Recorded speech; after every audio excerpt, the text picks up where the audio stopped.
Ron Johnson.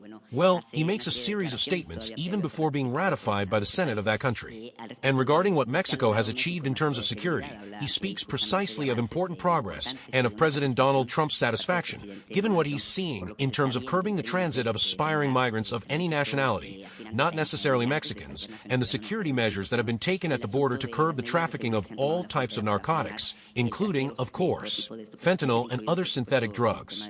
And could I ask you, Madam President, your opinion on this, and what exactly this trip you're making to the border marks in terms of the relationship? Well, it's part of the security program we've had since we came to power.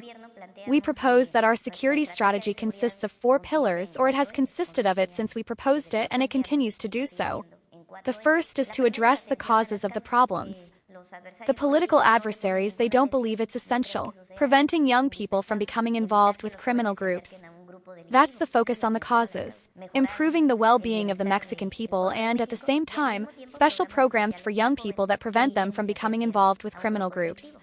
And that's what had already existed under President López Obrador, and we're strengthening it with intervention in certain areas by the entire cabinet, the government of Mexico, and state governments, which is what Secretary Rosa Isela presented yesterday. Going door to door, asking families what they need, providing personalized attention. The other, of course, is young people building the future. The other is this education. So we don't want any young person to be left without an education. We want any young person who wants to study at university to be able to study at university. We want young people graduating from high school to not have to think, where am I going to study high school now? But rather, we want there to be a high school near where they live that can provide them with the education they need. I always ask at events whether it's better for young people to be on the streets or in school. Well, it's obvious in school. So, this program we're now presenting to strengthen high school technical preparatory schools has to do with that, with addressing the root causes, preventing young people from thinking that joining a criminal group is an option.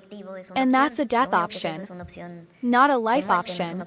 So that's addressing the root causes, and it's just as important as everything else.